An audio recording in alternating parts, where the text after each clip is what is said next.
Mardi 28 septembre. Bonsoir aussi, on ne pense pas à le dire, aux personnes qui nous suivent directement en visio sur la chaîne YouTube, et bonsoir à nos amis de la presse, au moins à notre représentant du Télégramme, puisque pour un problème de santé, le représentant de Ouest France n'est pas par là, mais je pense qu'il nous suit en direct.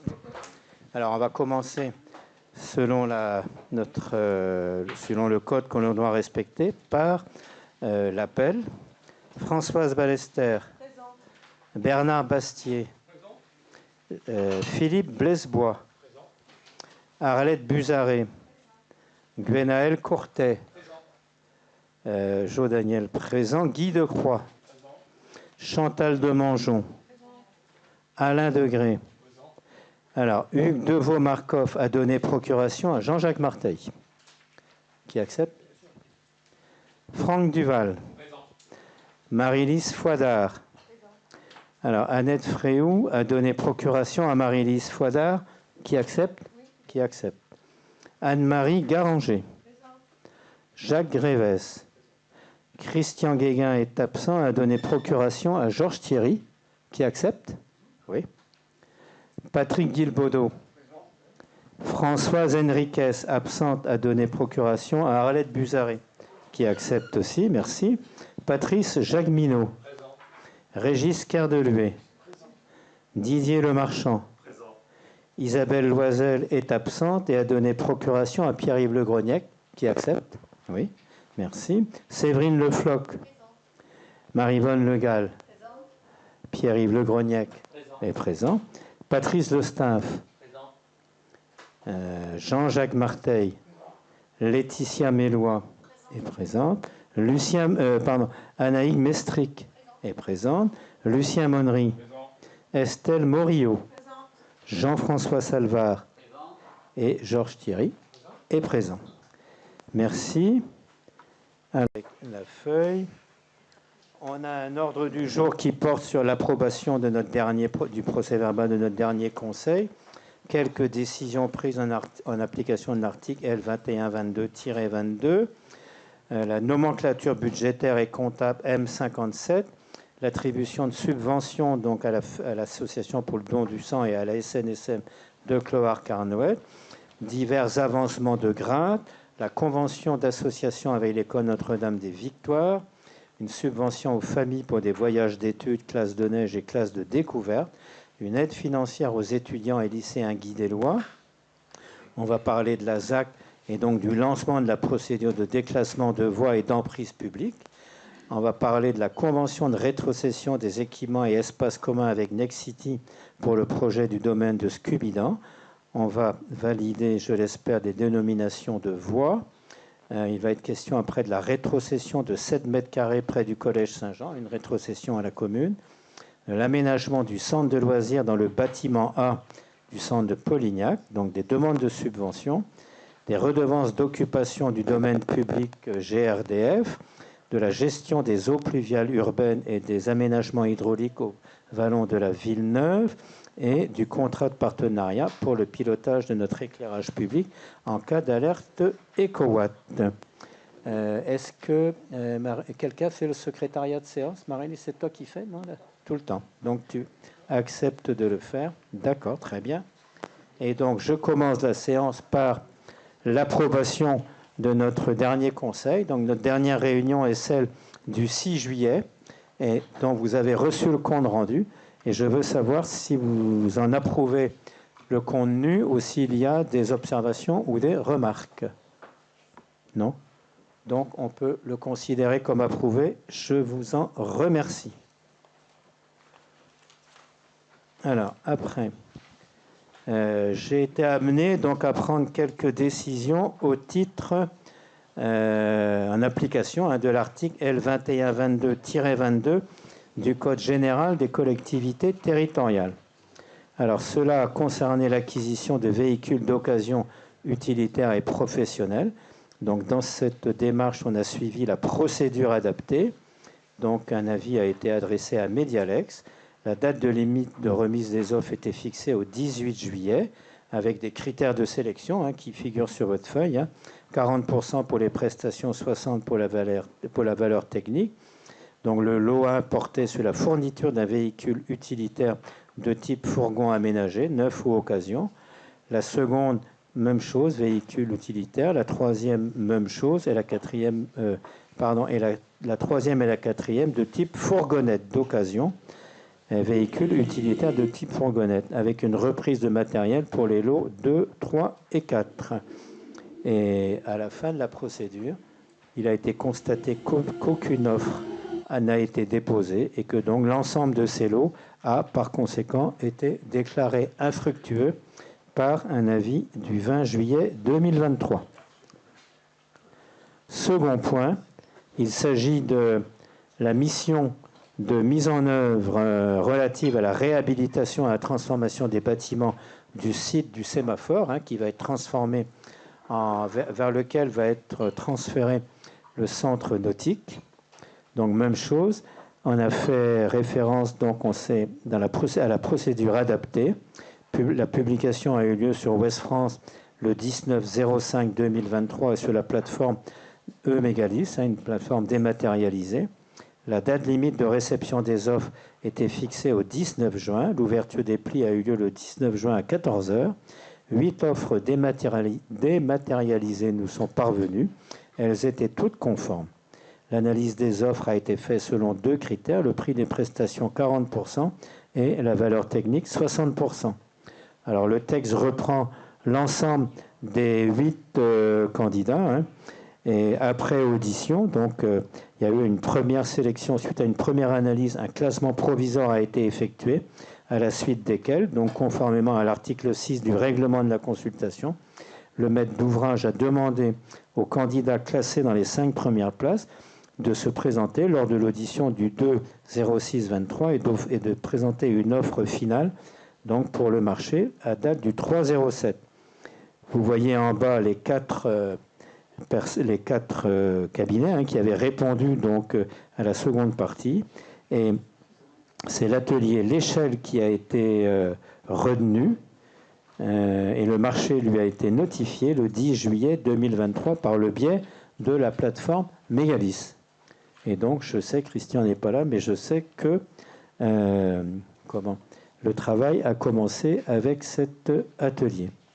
Après, il y a eu les prestations de restauration collective. Tu veux les présenter, Françoise, ou tu veux que je le fasse? Bah, vas-y, hein, vas-y.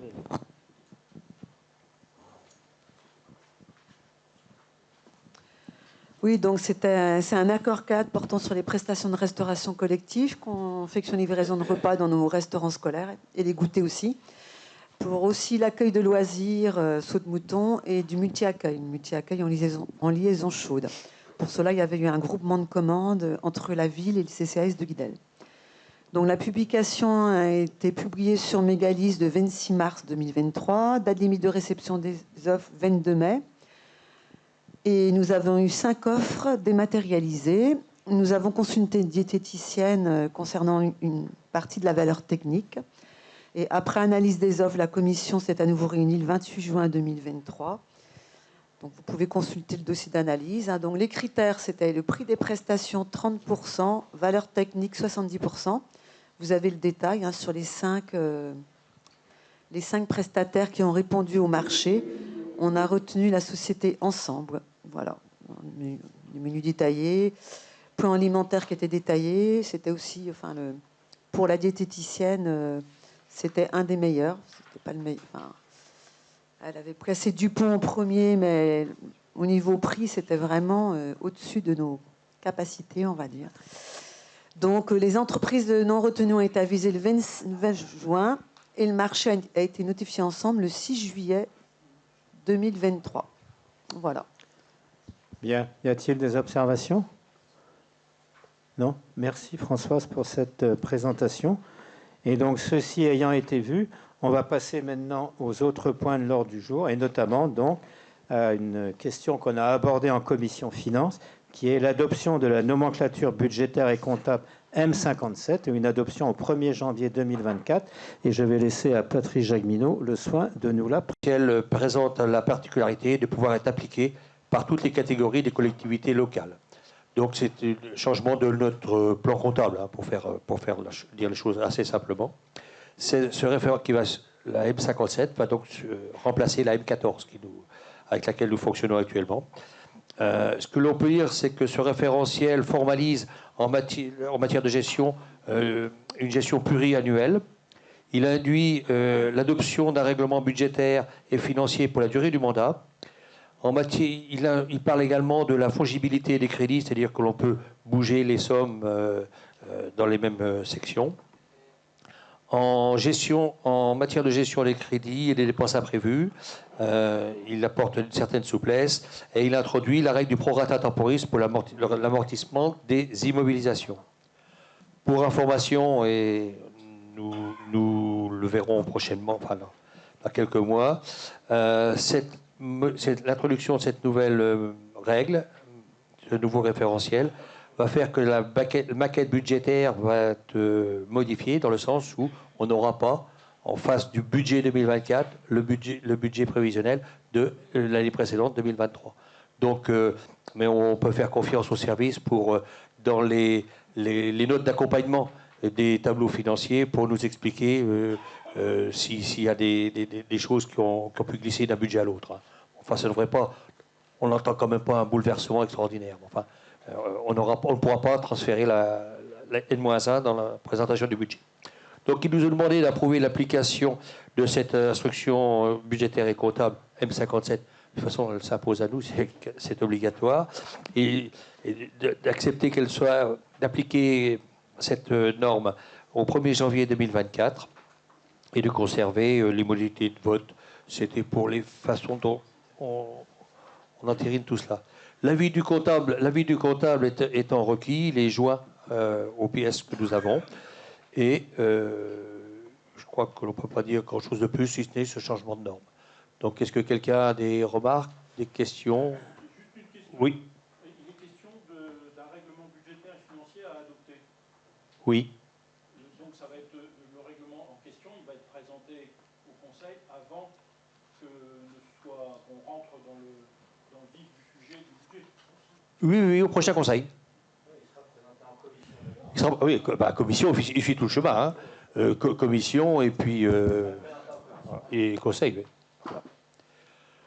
Donc, vu tous les articles, alors 21-21-29 du Code général des collectivités territoriales, vu l'article 242 de la loi de 2018-1317, vu l'arrêté ministériel du ministre de la Cohésion des territoires et des relations avec les collectivités territoriales, vu la commission administration générale, finances et ressources humaines et relations avec les partenaires institutionnels de notre commune en date du 21 septembre, nous approuvons. Donc, on passe au vote. Qui vote contre? Qui s'abstient? Adopté. Merci. Bien, merci Patrice. Il faut dire qu'au texte est joint une lettre de notre comptable public qui nous incite à adopter tout ça. Son avis. Oui, voilà, c'est ça. Alors, autre question suivante. Bon, il s'agit de régulariser des questions de subvention qui n'avaient pas pu être adoptées le moment venu pour des problèmes de forme, en fait. Hein. La première concerne l'association pour le don du sang bénévole. Hein. Donc, on nous rappelle qu'ils organisent 15 collectes de sang par an, dont 5 à Guidel. Ils tiennent un stand de promotion le jour de la littorale. Ils participent à la journée mondiale des donneurs de sang. Ils font de la promotion de leurs dons, de la possibilité de don dans certains commerces, dont le Super U. Et ils font la promotion du don du sang au cœur de station à Guidel-Plage lors des marchés de producteurs. Et donc, c'était une subvention de 150 € qu'on souhaitait leur attribuer. Et il y avait eu un souci et une confusion au sujet de la SNSM entre la délégation de Lorient et celle de Clohars-Carnouët, dont dépend Guidel-Plage. Et donc, c'était une subvention de 500 €. Et donc, j'ai eu un long échange avec le capitaine de cette station, qui est à la fois sur Douélan et sur le Pouldu, en fait. Et donc, ils m'ont rappelé que depuis le début de l'année, plus de 16 interventions ont été effectuées par leurs services donc à la demande du CROSETEL, dont 5 le long des côtes de la commune. Et il m'a d'ailleurs rappelé les deux tristes noyades qu'il y a eu au printemps et cet été sur la Laïta. Et donc, voilà, on propose de leur verser, comme on le fait chaque année, une subvention de 500 €, comme c'est fait régulièrement, étant entendu que la sécurité du port de Guidel et de nos côtes est assurée par leurs bénévoles, quoi. Je ne sais pas si quelqu'un veut faire une remarque ou s'il y a des questions à ce sujet. Sinon, je soumets ça à votre vote. Non, on va voter de manière séparée. Est-ce que quelqu'un est contre l'attribution d'une subvention de 150 € à l'association des donneurs de sang bénévoles? Est-ce que quelqu'un s'abstient? Non, c'est adopté, je vous remercie. Même chose pour la SNSM Cloire-Carnoët. Donc, est-ce que quelqu'un est contre l'attribution d'une subvention de 500 €? Non. Est-ce que quelqu'un s'abstient? Personne. C'est adopté. Je vous en remercie. Et nous arrivons maintenant à des questions du personnel. Et Patrice, je te repasse la parole. Merci. Nous allons parler des avancements de grade 2023. L'avancement de grade a lieu de façon continue d'un grade vers un grade immédiatement supérieur au sein d'un même cadre d'emploi. C'est le centre de gestion 56 qui procède au recensement des fonctionnaires remplissant les conditions individuelles et qui transmet un tableau des agents promouvables à l'ensemble des collectivités affiliées. Le tableau annuel d'avancement est arrêté par l'autorité territoriale qui le communique au centre de gestion qui en assure la publicité. Afin de permettre la nomination des agents inscrits sur le tableau d'avancement de grade 2023, il est proposé au conseil municipal les créations et modifications des postes de la manière suivante. Donc il y a 8 postes qui sont concernés, pratiquement toutes 7 avec une date d'effet au 1er octobre et une au mois de novembre. Donc catégorie A, il y a un attaché à temps complet qui va être promu à un poste d'attaché principal à temps complet. En fonction administrative, un poste concerné, catégorie B, rédacteur principal deuxième classe qui devrait passer première classe, à temps complet également. Service technique, catégorie C, un agent qui est adjoint administratif territorial qui devrait passer adjoint territorial principal, adjoint technique territorial principal. C'est un contrat de 22 heures 6 minutes. Service technique également, un agent catégorie C, adjoint technique territorial principal de deuxième classe qui devrait passer première classe. Ça concerne un temps non complet de 14h01. Service technique, 2 agents catégorie C, agent de maîtrise à temps complet qui devrait passer agent de maîtrise principal. Et service technique catégorie C, 2 agents également, agent de maîtrise à temps non complet 33h34 qui devrait passer agent de maîtrise principal. Donc il nous est demandé de valider la modification de tableau des effectifs tel que nous venons de la présenter. Est-ce que quelqu'un veut apporter discuter un échange? Non, pas du tout. On procède donc au vote. Qui vote contre? Qui s'abstient? C'est adopté. Merci beaucoup. Bien, merci Patrice. Je vais passer maintenant donc la parole à Françoise, puisqu'on rentre dans la rubrique éducation et qu'il va être question de 3 délibérations. Une pour la convention d'association avec l'école Notre-Dame des Victoires, une seconde pour la subvention aux familles pour des voyages d'études, des classes de neige et des classes de découverte, et une troisième pour des aides financières aux étudiants et lycéens guidellois. Françoise, à toi la parole. Okay. Donc c'est l'avenant numéro 9 pour la convention d'association avec l'école privée Notre-Dame des Victoires. Donc c'est comme tous les ans pour l'élève scolarisé dans une école privée sous contrat d'association située dans sa commune de résidence. L'obligation de prise en charge par les communes des dépenses de fonctionnement des écoles privées répond au principe de parité entre l'enseignement privé et l'enseignement public. Donc cette participation aux dépenses de fonctionnement des établissements d'enseignement privé sous contrat du premier degré, c'est à hauteur des dépenses de fonctionnement consenties pour les écoles publiques. Et c'est une participation obligatoire. Donc elle est calculée par élève et par an en fonction du coût de fonctionnement des écoles publiques.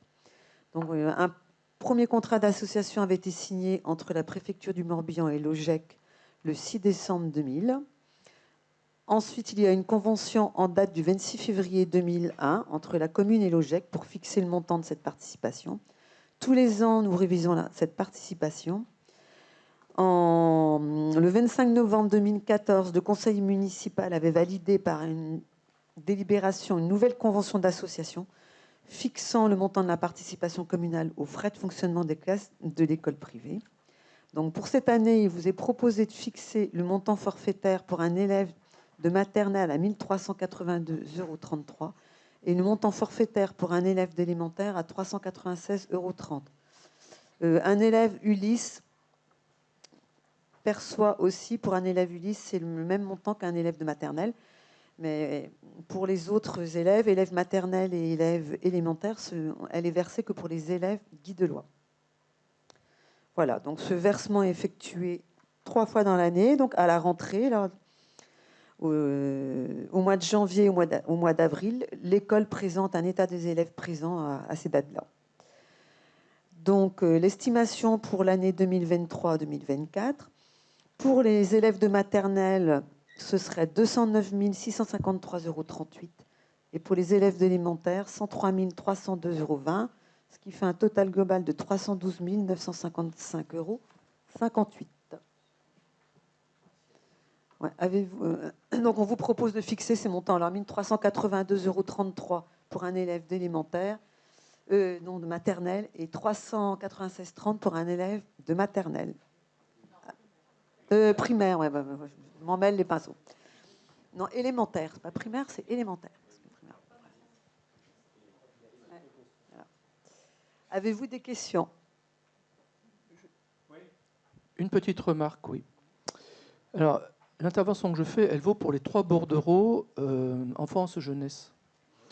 C'est-à-dire celui-là et les 2 suivants. Parce qu'ils ont toutes les 3 les mêmes caractéristiques. C'est qu'ils concernent des dotations financières accordées à l'éducation de la jeunesse. Ils sont de simples renouvellements de pratiques antérieures et habituelles. Et ils n'ont fait l'objet d'aucune communication en commission des finances. Alors, nous allons voter favorablement pour ces 3 bordereaux, car il s'agit de l'aide réglementaire apportée au fonctionnement des écoles privées sous contrat d'une part, et d'aide apportée aux familles, aux lycéens, aux étudiants dans le cadre d'activités scolaires ou périscolaires d'autre part. Nous n'avons donc pas d'objection et d'opposition de fond là-dessus. En revanche, sur la forme, nous nous étonnons que ces 3 bordereaux n'aient pas fait l'objet d'une discussion en commission des finances. En effet, dans la mesure où on engage quand même plus de 310 000 € d'argent public, on ne peut pas se contenter d'une simple présentation à la seule commission éducation, jeunesse et sport. Un débat doit avoir lieu au sein de la commission finances, et j'ai vérifié, on l'avait fait précédemment. Pour l'avenir, nous demandons que ce genre de dépenses soit systématiquement débattu en commission affaires générales, finances, ressources humaines et relations avec les partenaires institutionnels. Voilà. Ce sera fait l'année prochaine. C'est parce qu'on ne passe pas systématiquement tous les bordereaux en commission finance. Comme par exemple les travaux. Parfois, il y a des délibérations qui passent en commission travaux qui ne sont pas présentées non plus en commission finance. Oui, oui. Bon, l'année prochaine, oui, non, mais j'avais vérifié. Voilà. Comme on le faisait précédemment, on n'a pas bien compris pourquoi on ne l'a pas fait. C'est parce que peut-être c'est suivant l'ordre du jour de la commission finance. Donc on voit, oui. Il n'y a pas de volonté de ne pas passer ça dans les commissions. Hein. Ça n'a pas été mis à l'ordre du jour parce que voilà, c'est pas venu, mais ça a fait l'objet d'un bon débat d'ailleurs en commission affaires scolaires. Il n'y a pas de problème. En tout cas, on prend note et puis il faudra rectifier ça pour l'année prochaine. Françoise, si tu veux bien soumettre au vote. Alors, qui vote contre? Qui s'abstient? Donc c'est adopté. Je vous remercie.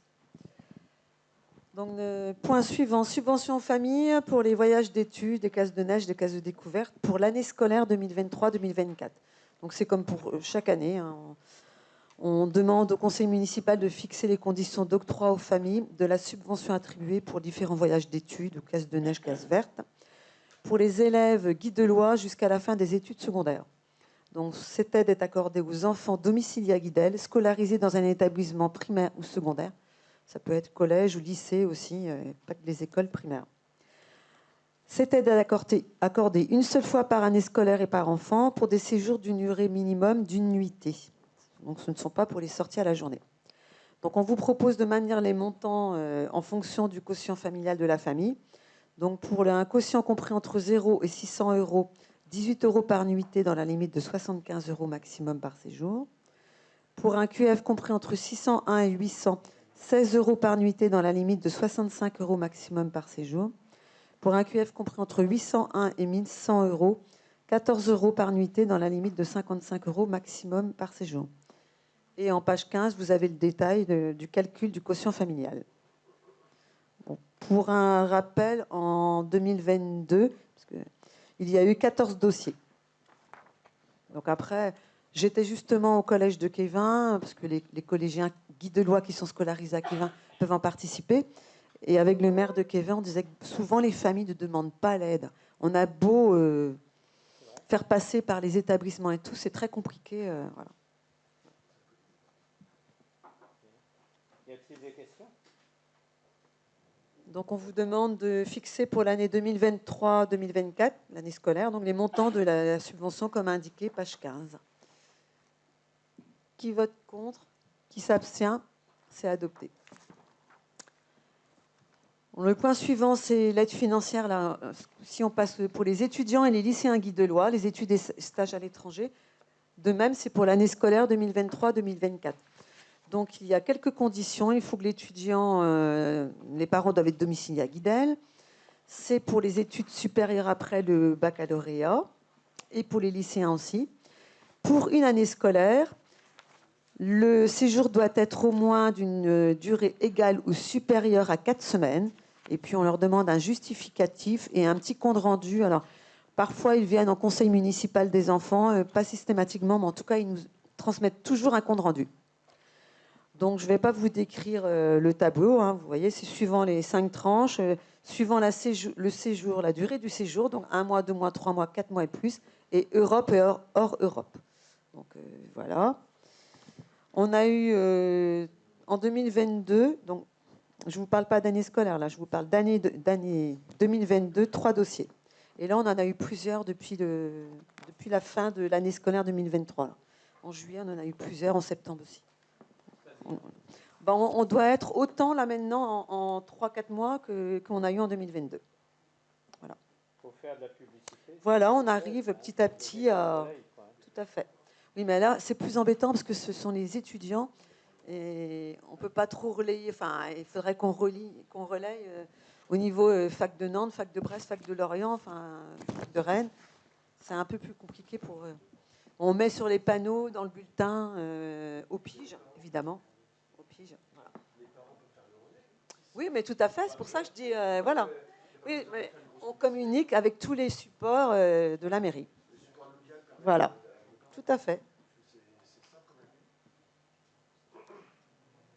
Donc, on vous propose donc les montants décrits en page 16. De fixer les montants pour l'année scolaire 2023-2024. Donc, qui vote contre? Qui s'abstient? C'est adopté. Bien,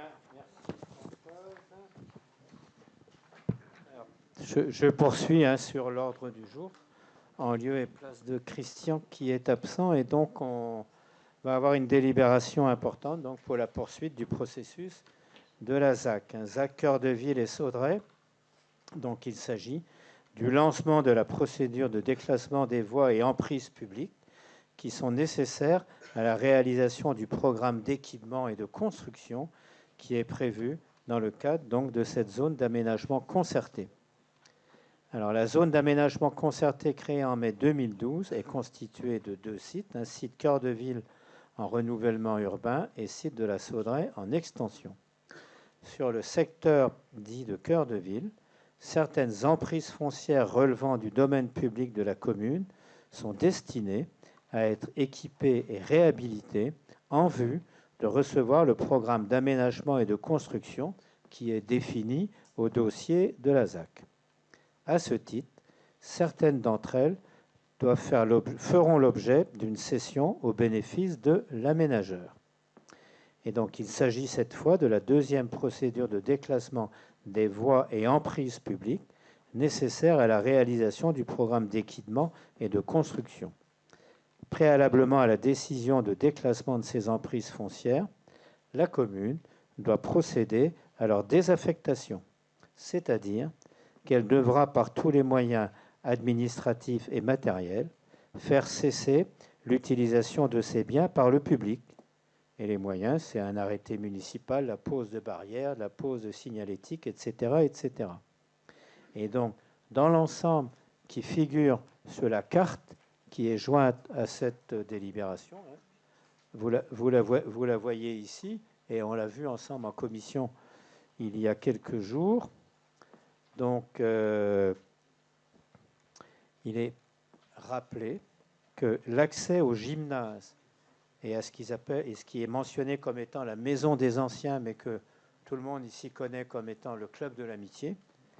Donc l'accès à ces deux équipements sera maintenu jusqu'à l'ouverture du nouveau gymnase et la mise à disposition de locaux pour les anciens. Donc ce sont des actions prévues pour la fin février 2024. Et donc l'accès au gymnase et à la maison, les accès seront clôturés et déclassés lors d'une troisième phase. Alors, afin de permettre la réalisation de ces aménagements, ainsi que la cession du foncier correspondant à l'aménageur, il est nécessaire de procéder au déclassement des emprises foncières communales suivantes. Alors, je ne vais pas vous les énumérer, hein, vous les avez là toutes. Vous voyez que ça concerne essentiellement le stade de Polignac. Ça concerne les anciennes toilettes publiques qui étaient en bas de la place Jaffré. Ça concerne l'accès au stade, les accès au stade, etc. Et donc le stade. Il y en a pour 16 533 mètres carrés. Et les parcelles qui sont mentionnées sont celles de la rue Février-des-Pointes et du stade. Pour la procédure, il est rappelé qu'ici, une enquête publique ne sera pas nécessaire car le déclassement envisagé n'a pas pour conséquence de porter atteinte aux fonctions de desserte ou de circulation sur ce secteur. Et donc, le conseil municipal est notamment invité à valider l'engagement de la procédure de déclassement des parcelles en vue de permettre la réalisation du programme d'équipement et de construction qui est prévu dans la ZAC pour en autoriser la mise en œuvre par monsieur le maire, la mise en œuvre par monsieur le maire de tous les moyens administratifs et matériels nécessaires pour faire cesser l'utilisation de ces biens par le public et nécessaires à leur désaffectation. Est-ce que quelqu'un souhaite s'exprimer sur ce sujet? Bon, on en a parlé assez longtemps en commission, mais le débat est ouvert si quelqu'un veut s'exprimer là-dessus. Pierre-Yves Le Grognac.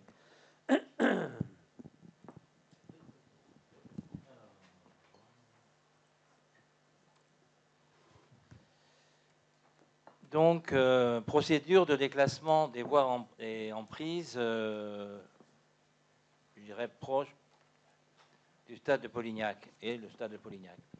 Conformément au terme du contrat de concession conclu pour la réalisation de la ZAC, vous devez céder des emprises foncières telles que le stade de Polignac et ses abords à Nexity. Cette démarche, s'agissant de biens publics, implique le déclassement nécessitant une désaffectation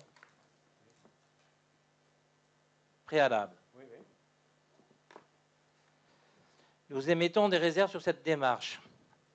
Tout d'abord, par cohérence avec les positions que nous avons constamment tenues depuis la présentation du contrat initial sur les modalités de cession des emprises aujourd'hui concernées. Elles constituent la grande part de la participation en nature apportée par la commune dans la corbeille lors de la signature du contrat avec Nexity. Oui. Faut-il rappeler que par délibération numéro 2014-04 du 28 janvier 2014, il est rappelé que la commune fera un apport foncier à l'opération à titre de participation en nature pour un montant forfaitaire fixé dans la concession à 500 000 €. Cette participation est naturellement reprise dans le contrat de concession et inscrite dans le bilan aménageur. En réalité, cette cession est gracieuse pour la commune qui ne reçoit rien, puisque la valorisation est virtuelle. La fixation de ce montant n'a jamais été véritablement expliquée. Je rappelle en sus que les emprises concernées sont notamment le stade pour 17 000 m², plus d'une emprise dont la commune était propriétaire, à l'est de la Sauderaie, pour 13 000 m². Si bien que dans les 500 000, vous aviez 30 000 m² qui ont été cédés pour rien. Il faut être conscient de ça. La commune a vu dans le bilan aménageur un apport de sa part, mais n'en a jamais eu contrepartie puisqu'elle a cédé gracieusement. En second lieu, vous affirmez que cette démarche de classement ne porte pas atteinte aux fonctions de desserte et de circulation. Cependant, dans la liste des emprises énumérées, 4 aspects au stade sont mentionnés, représentant un peu plus de 300 m². En principe, les voies d'accès au stade ne sont pas des chemins ruraux ou des voies privées telles que des chemins d'exploitation, des chemins de desserte ou de terre. Le découpage graphique présenté à l'appui du projet de délibération ne permet pas véritablement de différencier les voies d'accès au stade lui-même de ce qui représente le stade. Pour ma part, je n'ai pas réussi à trouver les 4 parcelles en cause. Et selon les appréciations qu'on porte sur ces voies d'accès, le recours à l'enquête publique peut être invoqué. Il faut être vigilant au regard de 2 critères d'appréciation découlant de la loi du 9 décembre 2004, à savoir, le déclassement a-t-il pour conséquence la non-affectation totale ou partielle de la voie à la circulation générale, premier critère, ou est-ce que les droits d'accès des riverains sont mis en cause par la procédure de déclassement envisagée? La question se pose en deuxième critère. Enfin, sur ce point, pour sortir des emprises du domaine public par voie de déclassement, il faut préalablement le désaffecter, soit de fait, comme vous l'avez dit, soit par un acte de déclassement.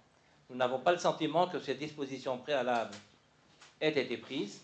Donc aujourd'hui, nous pouvons acter la désaffectation, mais pas le déclassement.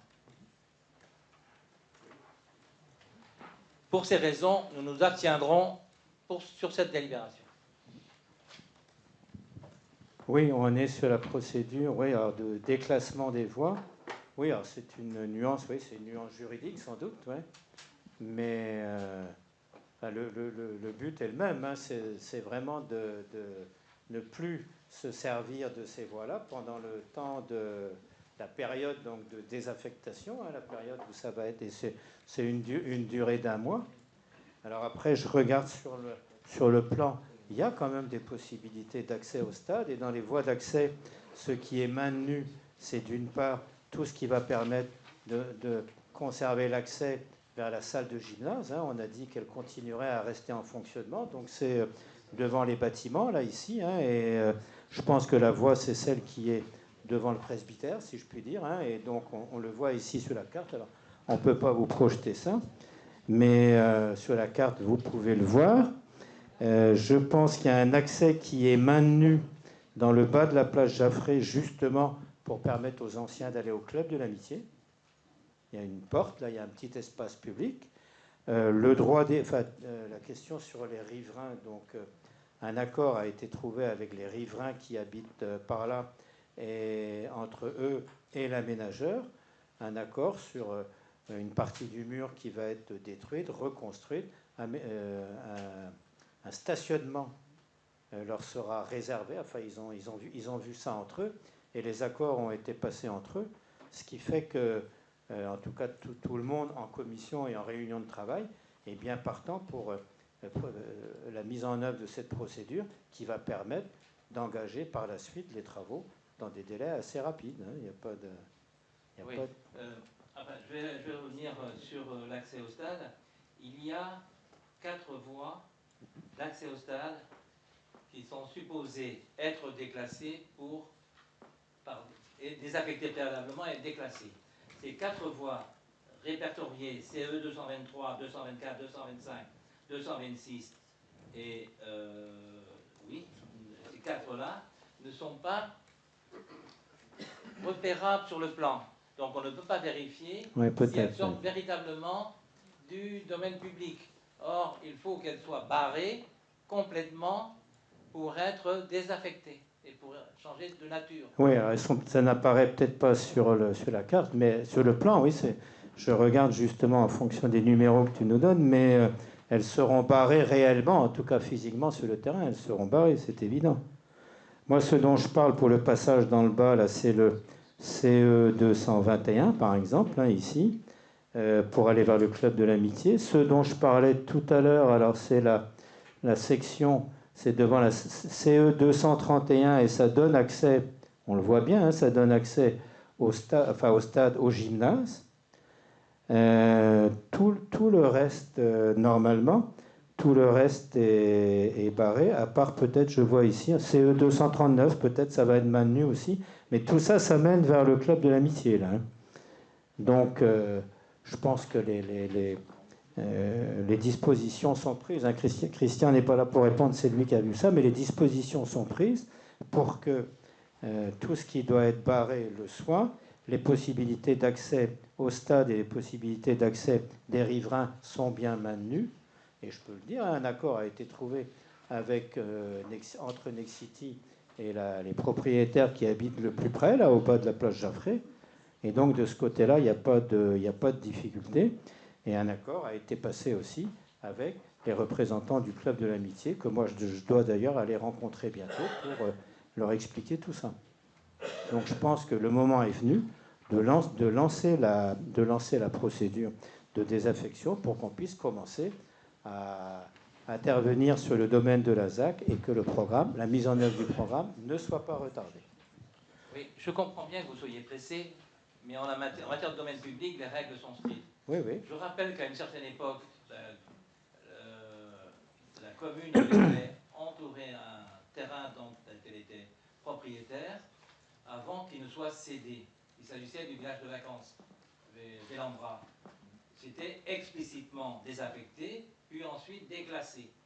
Ici, on entend d'une part confondre déclassement et désaffectation. C'est deux procédures bien différentes. Vous ne pouvez pas faire l'un sans l'autre. Vous devez désaffecter, c'est-à-dire interdire strictement l'accès au stade et interdire l'accès sur les voies que vous avez précisées là, oui, et que nul n'est capable de repérer sur le plan. Ça, c'est le premier point. Et donc, par ailleurs, vous confondez les voies d'accès au stade qui seraient conservées pour l'accès soit aux toilettes, soit à la maison des anciens. Non, puis au gymnase. Et au gymnase. Mais moi, j'évoque seulement les emprises qui sont énumérées ici et qui sont supposées être écartées du domaine public. C'est autre chose. Oui, mais les voies d'accès dont moi j'ai donné les numéros ne figurent pas dans la liste de celles qui doivent être... J'ai pas de problème là-dessus.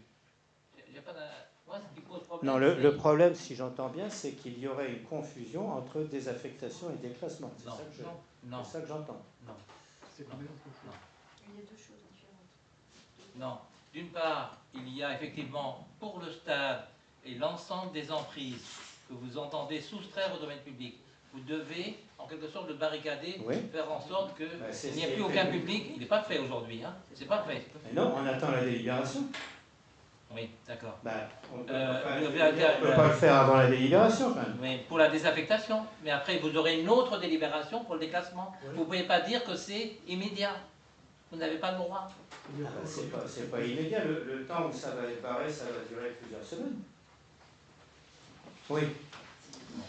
Enfin, si je comprends bien, ce qu'il faut, c'est, pour qu'il n'y ait pas de confusion et pas de risque juridique, il faut aujourd'hui procéder à la désaffectation et ensuite il faudra procéder au déclassement.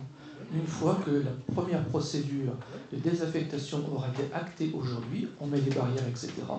Et le prochain coup, eh bien, on fera le déclassement officiel, la procédure juridique de déclassement.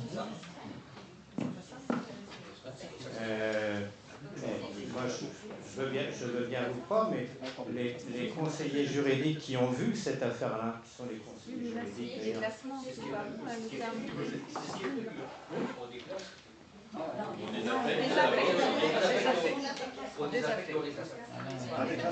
Oui, ici, c'est le lancement de la procédure de déclassement. on peut mettre lancement des procédures de désaffectation, puis de déclassement. C'est peut-être ça qu'on peut mettre. Hein? On va mettre de désaffectation, puis de déclassement. Mais vous savez, juridiquement, ça passe pas comme ça. Juridiquement, et vous devez prendre une délibération de désaffectation. Celle-ci prend une forme d'exécution, soit par des barrières, soit par un acte administratif de votre part. Ça a besoin d'un certain délai d'exécution que je n'ai pas vérifié, mais ce n'est pas instantané. Si vous voulez, il faut un minimum de temps de désaffectation pour qu'ensuite le bien public soit déclassé. On ne peut pas faire simultané. On peut pas faire simultané. J'ai l'impression que sur l'objectif, je pense que sur l'objectif, on est bien d'accord, c'est sur la procédure à respecter. C'est ça que je vois bien. Exactement. Un problème de forme et non pas un problème de fond. Un problème de forme qui pose un problème de fond sérieux. Non, mais il faut s'assurer que ça ne rallonge pas le calendrier. Moi, je sais bien que vous dites qu'on est poussé. Je ne parle pas des délais dans lesquels on est sur cette opération-là. Et s'il s'agit de bien dissocier les deux, de bien préciser désaffectation et déclassement, enfin, moi je n'ai pas d'objection là-dessus. En tout cas, il est important qu'on soit en conformité juridique dans cette affaire-là, comme dans le reste. Est-ce que quelqu'un veut rajouter quelque chose? Donc, on va se prononcer aujourd'hui sur la désaffectation. C'est ça que j'ai compris. Oui. Hein? Et on va voir si ça peut convenir désaffectation et déclassement ou s'il faut une seconde délibération. Il faudra une seconde. On va voir le délai. On va voir le délai. Donc on est sur la désaffectation et non sur le déclassement. On pourrait dire désaffectation en vue de déclassement, mais il y aura quand même bien deux décisions différentes. Bien. Est-ce que quelqu'un veut rajouter quelque chose? Oui, outre ce problème-là, j'aimerais bien que sur le plan graphique, pardon, je n'ai pas l'habitude de mon micro. Outre ce problème-là qui, en définitive, va peut-être aboutir à des éclaircissements, j'aimerais bien que soit bien précisé de façon graphique les parcelles 223, 224, 225 et 226. Dans le document, dans le plan que nous avons dans le dossier, les découpages parcellaires, j'ai bien compris en commission des travaux, ce qui a été dit en commission des travaux, le découpage parcellaire est venu se superposer à des découpages préalables, mais là, sur ce point particulier, il serait bien que ce soit visuellement bien précisé. En tout cas, bon, on va reprendre ça avec... D'accord. Ok. Là, ça a été fait par un géomètre de la recommandation par le débat. Aujourd'hui, on revient là-dessus. On va se prononcer sur la désaffectation. Vous êtes bien d'accord là-dessus? Donc, ce qu'on vous demande, donc, on l'intitulait en tout cas, vu et vu, considérant, donc, on valide l'engagement de la procédure de désaffectation des parcelles communales, du tableau, etc. Désaffectation. Alors, on va vérifier. Considérant, à mon avis, considérant qu'il est nécessaire de procéder à la désaffectation. La désaffectation. Oui, j'avais rectifié au paragraphe en dessous, mais c'est ça. Voilà, vu l'engagement, etc. Donc, on utilise tous les moyens administratifs et matériels pour faire cesser l'utilisation de ces biens par le public. Donc, personne ne veut rien rajouter. Donc, je soumets ça à votre vote. Qui est contre cette décision? Personne. Qui s'abstient? 1, 2, 3, et oui, il y a 4. Ah, oui, voilà, 4 abstentions. Et donc le reste est approuvé. Je vous remercie de votre décision.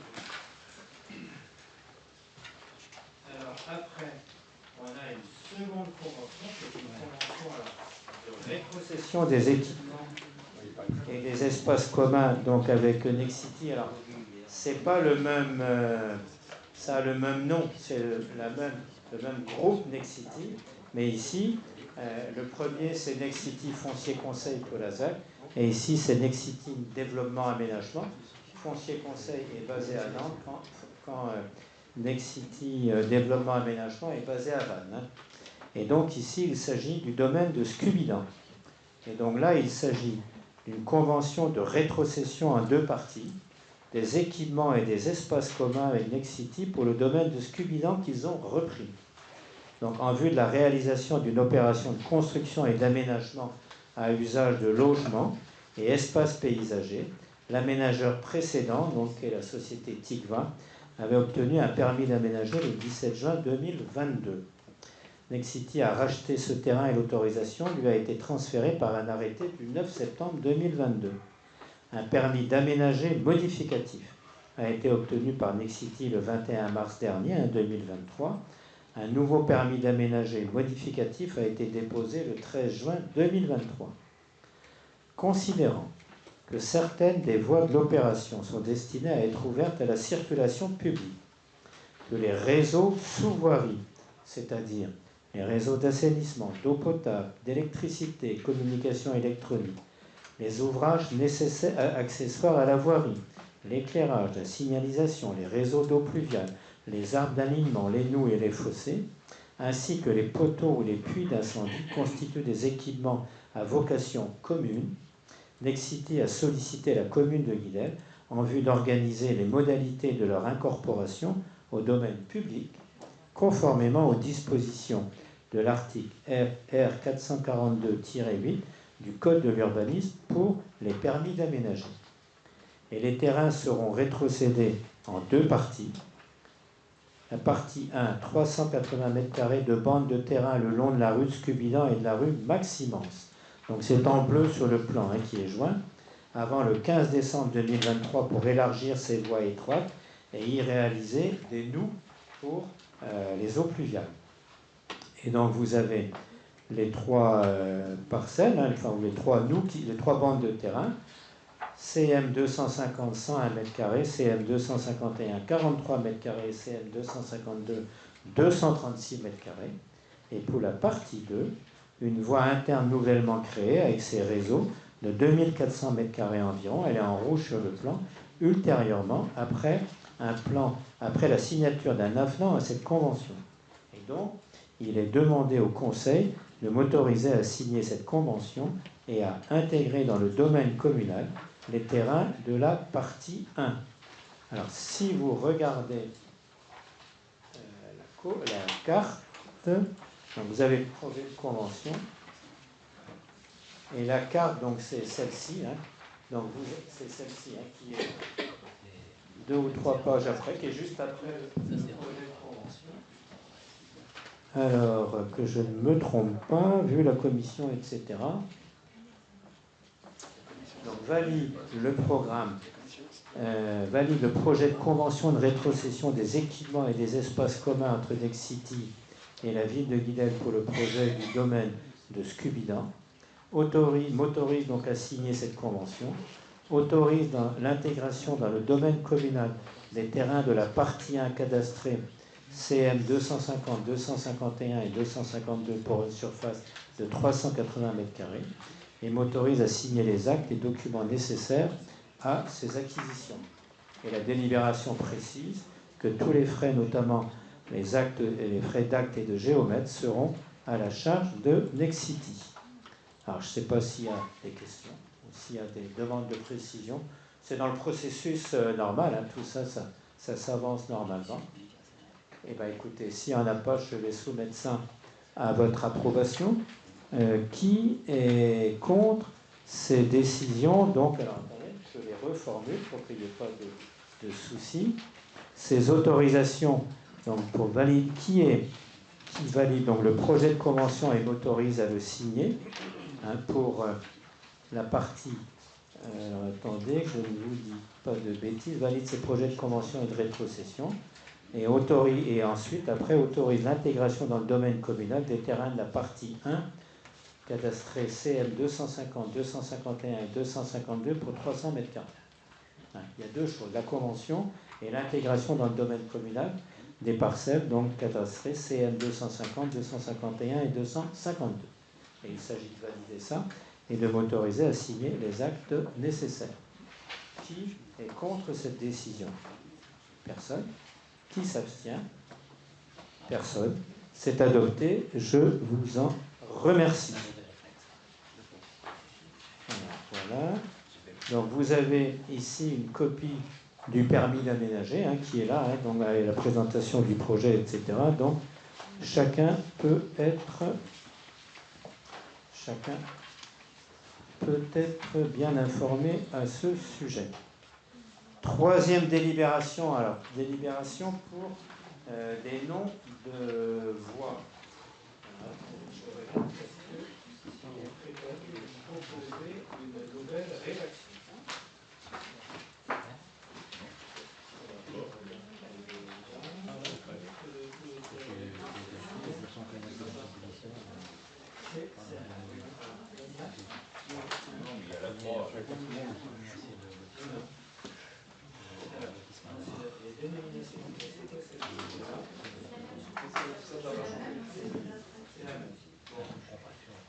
Je ne suis pas sûr. C'est celle où on a changé le nom de la rue du centre de Polignac. Et donc, je ne la retrouve pas.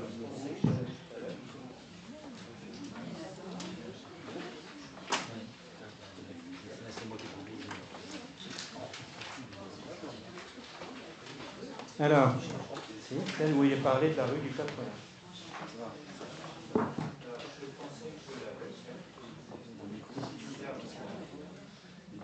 Bref, je reprends. Il est proposé de nommer les voies suivantes. Alors ça a été vu en commission, mais on repropose à Guy-Delplage, vous le voyez.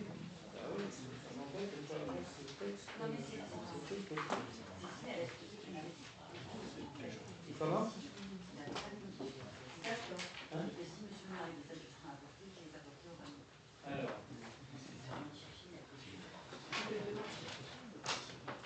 Alors, il est proposé de nommer les voies suivantes. Dans le lotissement de Guy-Delplage, donc, il y a impasse Guelmort, puisque le lotissement s'appelle lotissement Guelmort. Alors, Guelmort, en breton, ça veut dire vue-mer.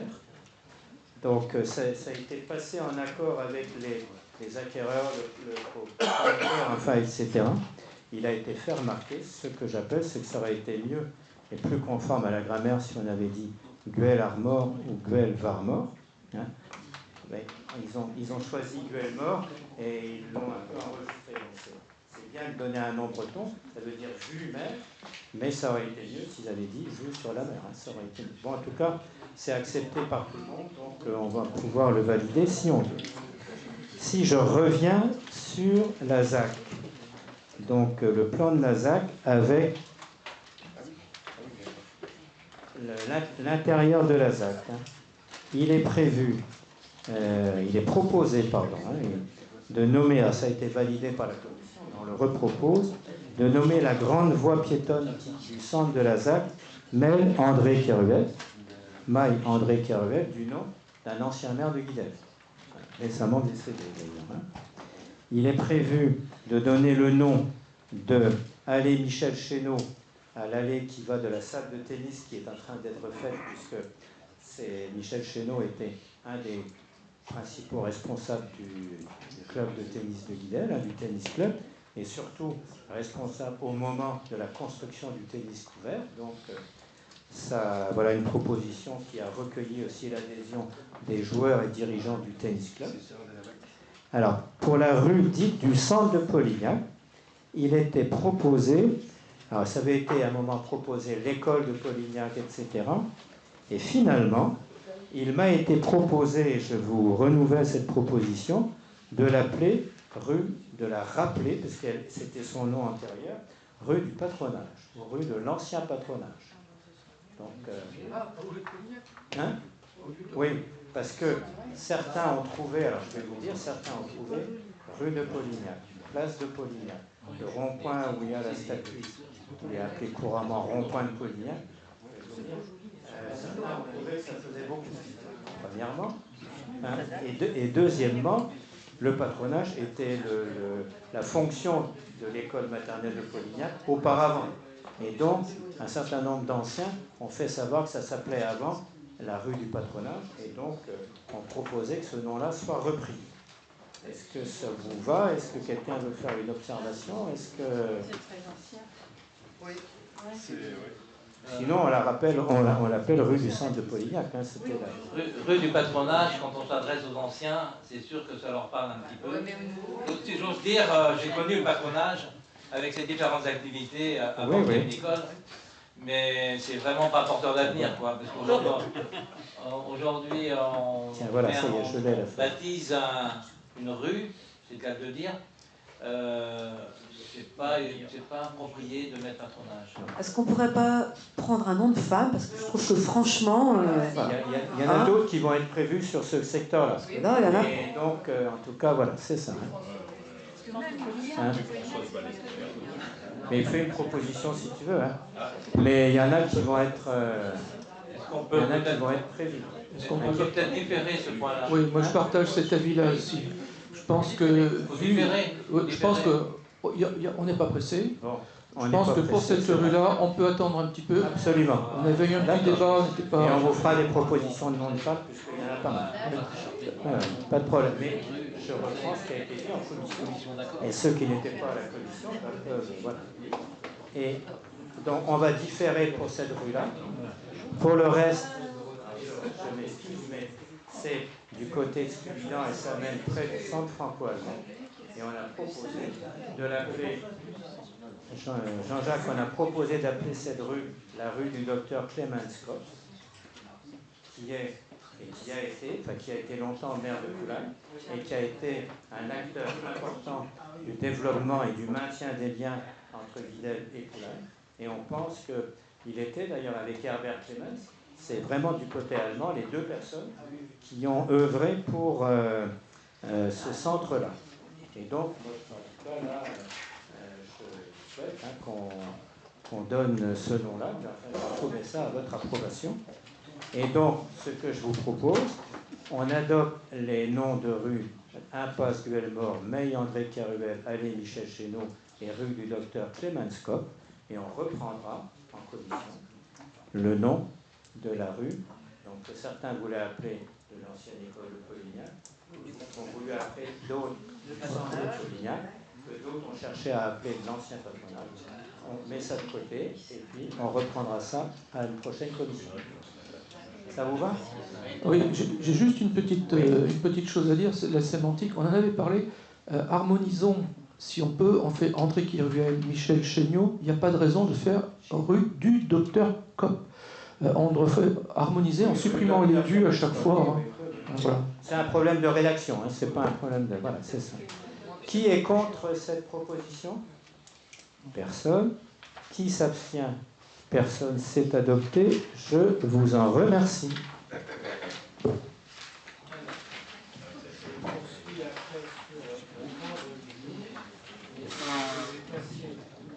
La parole à Laetitia parce qu'il s'agit de la rétrocession d'une parcelle du terrain du Collège Saint-Jean à notre commune.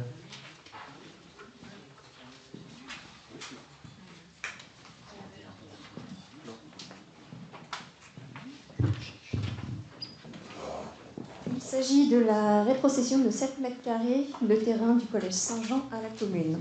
Le Collège Saint-Jean de la salle de Guidel envisage une nouvelle construction sur sa parcelle en limite de la rue Février des Pointes. Le collège souhaite aligner son projet avec le bâtiment existant, le grand bâtiment où se trouvent les 6e. Et pour ce faire, il reste un delta de 7 mètres carrés en forme de triangle entre le futur bâtiment et le trottoir. Donc ils nous ont proposé d'acquérir cette différence pour pouvoir agrandir le trottoir. Donc la cession sera réalisée à l'euro symbolique et les frais seront à la charge du bénéficiaire. Vu l'avis de la commission Travaux, Urbanisme, Environnement, Transition et Sécurité du 14 septembre 2023, autorise l'acquisition de la parcelle cadastrée CE 248 d'une surface de 7 mètres carrés appartenant au collège Saint-Jean pour l'euro symbolique. Autorise Monsieur le maire à signer les actes et documents nécessaires à cette acquisition. Dit que tous les frais, notamment d'actes et de géomètre, seront à la charge de la commune. Qui s'abstient? Qui est contre? Excusez-moi, j'ai oublié de vous demander si vous aviez des commentaires. Un tout petit, ou alors j'ai pas tout compris. Elle était recadastrée, elle était Oui. Ah, c'est pour ça qu'on a. C'est pour ça que le numéro a été modifié, que D'accord. le document se trouve dans votre. Ok, d'accord. C'est bon. Donc, qui est contre? Qui s'abstient? Adopté à l'unanimité. Merci. Merci Laetitia. Alors après, on arrive à parler de l'aménagement du centre de loisirs, donc dans le bâtiment A de l'ancienne école de Polignac, et il s'agit de demande de subvention. Donc, le bâtiment A de l'ancienne école de Polignac accueillera le centre de loisirs après divers travaux. C'était là où était l'association des carrés dans les rues. Les travaux seront réalisés pour améliorer l'accueil des enfants. Donc il y a des sanitaires qui vont être rénovés. Il y a quelques fenêtres isolées qui vont être posées. Il y aura l'isolation de faux plafonds. Il y aura le remplacement de dalles de sol à la colle amiantée, etc. Des demandes de subventions seront faites, notamment auprès de Lorient Agglomération pour une subvention du FIC, un fonds d'intervention communautaire, et de la caisse d'allocation familiale. Et pour ce qui concerne le FIC, il est rappelé qu'on avait un droit de tirage de 100 000 €, que 81 000 € en ont été utilisés pour le bâtiment périscolaire de Pratfouenne, et il en reste 19 000 € qu'on peut solliciter. Donc, on propose de solliciter ce fonds-là pour les travaux d'aménagement du centre de loisirs. Ce projet est de nature supracommunale, parce qu'il n'y a pas que des enfants de Guidel qui viennent à ce centre de loisirs. Il y en a de communes voisines, certaines de l'agglomération, Chestel, enfin et compagnie, et certaines hors agglomération, des enfants de Rédéné, de Cloire, etc. Et donc, ça justifie. Et la seconde subvention qu'on peut demander, c'est une subvention de la CAF. Alors, vous voyez que le programme des travaux qui est détaillé arrive à un total hors taxe de 111 500 €. Non, 139. Ah, pardon. Pardon, que je le retrouve. Ah oui, c'est vrai. Arrive à un total de 139 000 € hors taxe, dont 168 800 en TTC, et que la répartition de ce financement serait couverte par une subvention du FIC de Lorient Agglomération, 14%, donc 19 000 €, une subvention à la caisse d'allocation familiale sur le programme qu'ils appellent les plans du mercredi, 83 400 €, 60%, et il resterait à la charge de notre ville 36 600 €.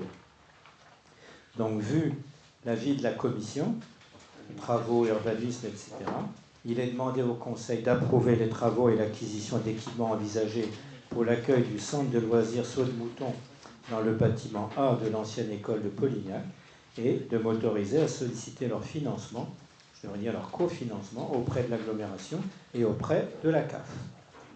Y a-t-il des observations ou des remarques? Oui.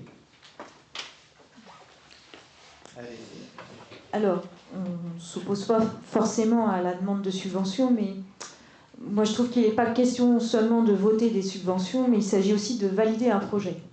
Le projet de déménagement et d'implantation du centre de loisirs sans hébergement dans l'ancienne école de Polignac. Nous sommes assez perplexes quant au choix de ce lieu pour cette nouvelle implantation. Espace contraint en zone densément urbanisée, pas d'espace naturel proche, éloignement de la mer, difficultés de stationnement pour les parents, difficultés de circulation pour les bus par exemple. Nous pensons que ce lieu n'est pas adapté. De plus, il semble qu'il n'ait jamais fait l'objet d'une réelle enquête auprès des usagers et de leurs parents, ce qui est bien dommage. Notons par ailleurs que ce lieu se révélera probablement mal adapté dans les mois à venir avec les travaux de la ZAC, notamment par rapport au parking pour déposer les enfants et le stationnement des bus pour toute sortie prévue lors d'activités extérieures. Elles s'ajouteront aux difficultés actuelles rencontrées pour le collège et pour la MAM. Même si cela reste ponctuel, quelle organisation envisagez-vous pour la circulation et la sécurité des enfants et de leurs animateurs? Nous sommes très surpris également de ne pas avoir eu une présentation de ce projet en commission éducation, jeunesse et sport. Nous ne connaissons donc pas vraiment les tenants et les aboutissants de ce projet, faute d'en avoir réellement débattu. Comment envisagez-vous l'organisation au sein de ce nouveau lieu, la répartition des salles selon les activités, les âges et pour quel projet de service et d'animation? Enfin, il nous semble que le dossier de demande de subvention pour la CAF et l'AGLO n'est pas un simple tableau de chiffrage des dépenses, mais qu'il est accompagné des plans des locaux, des dispositifs prévus pour la sécurité, d'objectifs et de justification des besoins. Pourquoi n'avons-nous pas cette présentation complète du projet aujourd'hui? Bien, je vais passer la parole à Françoise, qui s'occupe de tout ce domaine-là. Bon, on ne Puis peut je reviendrai après s'il y a besoin. Bon, ce site est choisi parce qu'on ne peut pas retourner à Villeneuve-Hellé. Nous avons déjà quand même des bâtiments existants, on n'allait pas encore construire des nouveaux. Le centre de loisirs ne peut pas continuer à fonctionner dans les écoles. Ce n'est pas du tout intéressant ni pour les enfants ni pour les équipes, puisque on arrive à des zones on arrive régulièrement à des conflits de personnel ou d'équipement même, enfin d'utilisation des équipements. En commission, c'est vrai que on ne vous a pas présenté le plan en commission éducation, enfance, jeunesse, puisque c'est le plan existant. En fait, on ne change rien. On fait que rénover les sanitaires, c'est tout. Donc du coup, mais par contre, je vous ai dit plusieurs fois en commission éducation jeunesse qu'on allait déménager dès que les carrés dans les ronds partaient, on déménageait là-bas. Et c'était aussi une demande, alors peut-être qu'on n'a pas fait de demande récente auprès des parents, mais j'ai eu plusieurs messages des parents et en voulant centraliser tous les enfants sur un même site et central aussi pour les habitants du nord de la commune et du sud, puisque la critique pour Villeneuve-Hellé, c'est que c'était d'accord, plus près de la plage, mais alors pour tous les habitants du nord, c'était vraiment une grosse contrainte. Donc c'est pour ça qu'on a choisi aussi un site central plutôt que de rénover le Villeneuve-Hellé. En plus, on a eu l'accord de la PMI qui nous a dit que c'était mieux adapté. Bon, c'est vrai qu'il y a l'histoire des travaux et de la ZAC qui va vraiment impacter pendant quelques temps.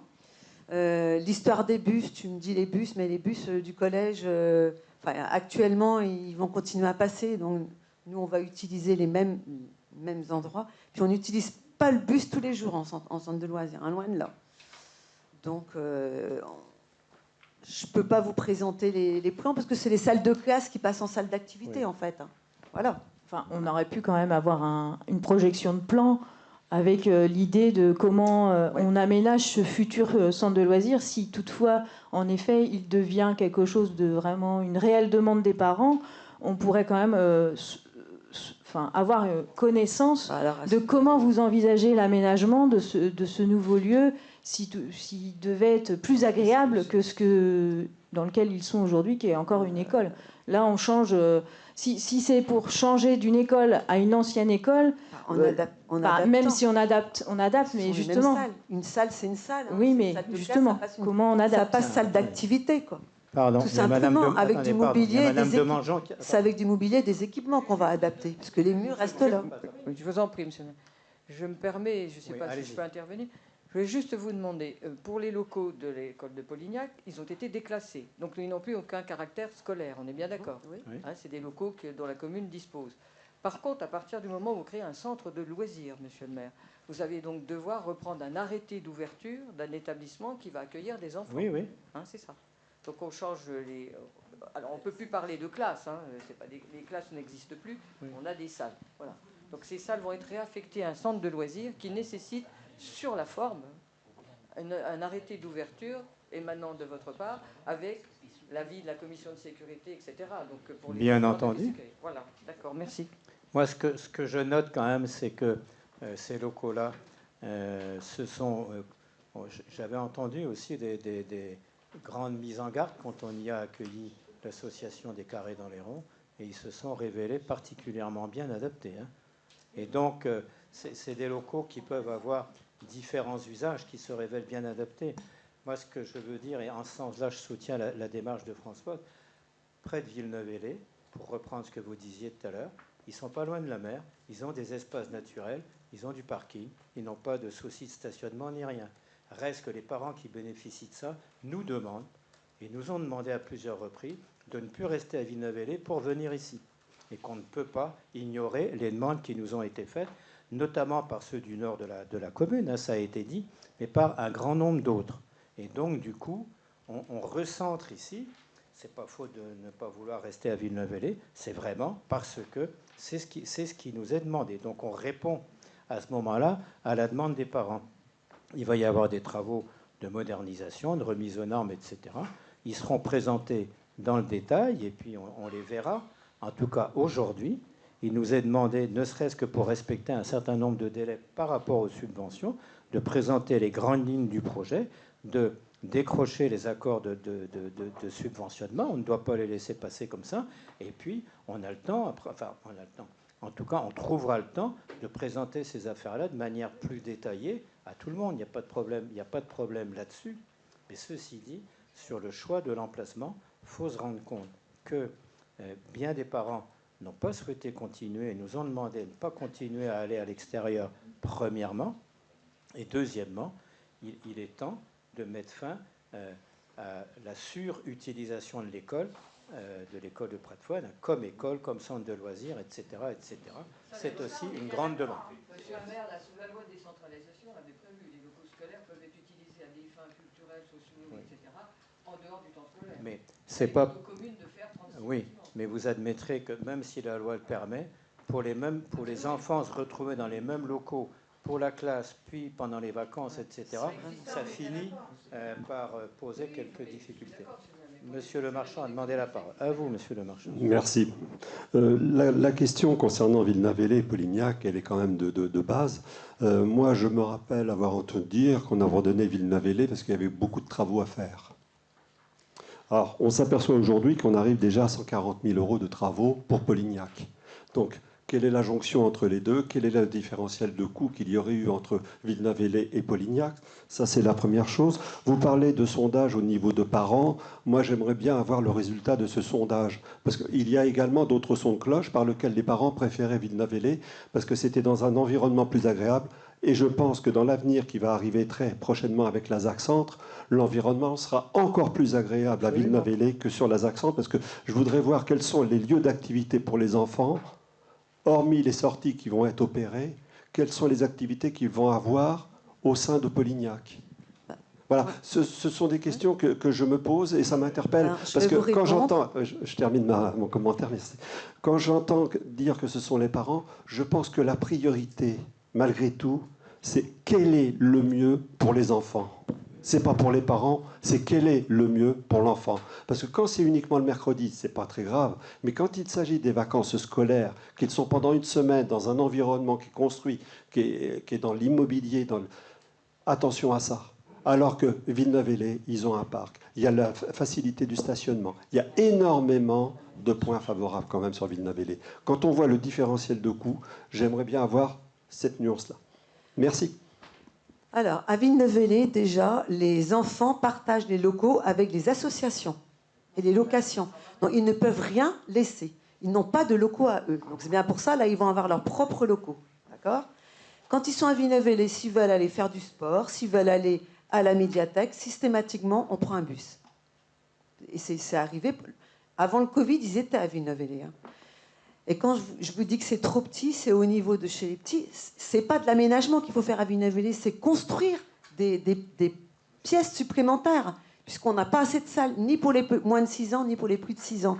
Or là, à Polignac, on a suffisamment de salles pour les moins de 6 ans et les plus de 6 ans en utilisant tout le bâtiment A. On peut même faire une salle de rangement, et plus une salle de pause dans un autre, en dehors du bâtiment A. Et à terme, on récupérera une partie de ce qui est dévolu actuellement temporairement aux salles paroissiales pour avoir encore plus de salles d'activité. Voilà. Donc c'est même pas une histoire de...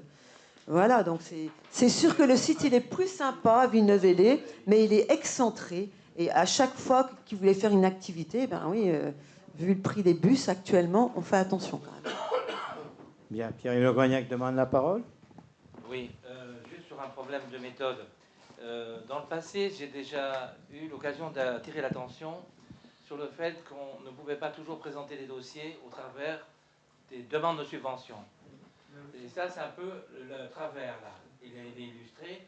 Un dossier, pour que soit examiné au fond un projet, son financement, il faut préalablement que les conseillers municipaux aient eu connaissance des tenants et aboutissants du programme, du projet, de tous les éléments permettant de porter un jugement, quand bien même il faut instruire parallèlement ou de façon subordonnée les demandes de subvention. Or, il y a des dossiers dont nous prenons connaissance en commission, voire au conseil, qui nous sont présentés au travers de demandes de subvention. Et donc, c'est une démarche nécessaire que de demander de l'argent pour faire aboutir les projets, mais ce n'est pas le point d'entrée. Ce n'est pas le point d'entrée. Je l'ai déjà dit dans le passé. Et là, avec ce point d'entrée, nous arrivons sur un dossier qui n'a pas tous les rubans requis. Enfin, ici, Juste- le juste, point d'entrée est aussi de quitter l'école pour Ouais. le centre de loisirs. Non, mais il y a aussi le fait que la CAF, on a su que j'ai reçu un dossier de demande de subvention après la commission éducation jeunesse, puisque j'ai rencontré une personne de la CAF. Elle m'a envoyé le dossier le 14 septembre, à ramener pour le 30 septembre, d'où il fallait absolument que ça passe à ce conseil-ci. Voilà. Enfin, un projet de déménagement, ça se fait pas en 2 mois. Enfin, je veux dire, on y pense quand même avant. Ça fait déjà un petit bout de temps que vous y pensez, puisque tu en as déjà parlé avant. Donc, enfin, on pourrait quand même avoir des prémices de plans et de choses sur lesquelles on aurait pu déjà réfléchir. Et que quand le dossier de subvention arrive, bon voilà. Oui. Mais est-ce qu'on peut vous dire Pas à aussi, la dernière minute non plus qu'on y pense. Est-ce qu'on peut vous dire aussi, et ça n'a pas été sans conséquence, que passer un accord pour le déménagement de l'association qui occupait ce bâtiment-là, les carrés dans les ronds, ça n'a pas été si simple que ça, et que le calendrier a été bousculé à plusieurs reprises. Je suis bien d'accord que les carrés dans les ronds occupaient les locaux, c'est pas le problème, et ça leur a rendu service, c'était très bien. Mais on savait dès le départ que, puisque tu nous l'avais plus ou moins annoncé, que vous alliez prendre cette option-là de déménager. On aurait pu quand même en commission commencer à y travailler. Je veux dire, on attend toujours la demande pour pouvoir décider du projet et travailler sur le projet. C'est le service qui a décidé de l'affectation des salles et c'est tout à fait normal. C'est eux qui vont travailler dans ces bâtiments. C'est bien eux qui ont dit salle de dans ces salle cas-là, d'activité. ils présentent un projet. Ouais. Ils présentent un projet. Voilà, donc on n'allait pas. Bien, est-ce que quelqu'un veut rajouter quelque chose? Sinon, on va soumettre ça à votre vote. Donc, aménagement du centre de loisirs. Attendez que je reprenne mon document.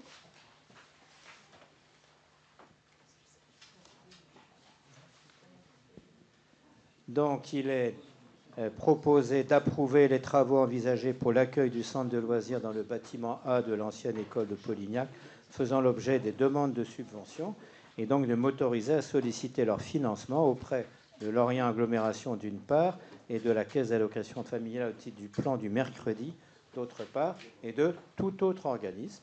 Qui est contre cette décision? Personne. Qui s'abstient? 1, 2, 3, 4... Alors, 4, 5, 6, 7, 8, 9 abstentions. Donc c'est adopté. Je vous remercie.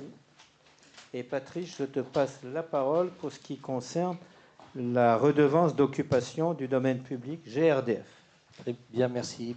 Nous allons discuter de la redevance d'occupation du domaine public pour les ouvrages du réseau de distribution de gaz, mais également pour les chantiers, les utilisations provisoires du domaine public.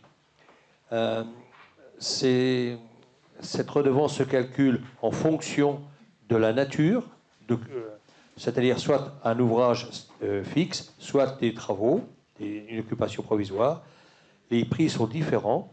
Concernant les canalisations fixes, il faut savoir qu'il y a 44 995 mètres de canalisation. C'est-à-dire 45 km, enfin, c'est un chiffre qui m'a un peu interpellé quand même, 45 km de longueur de canalisation de gaz enfuie sous terre.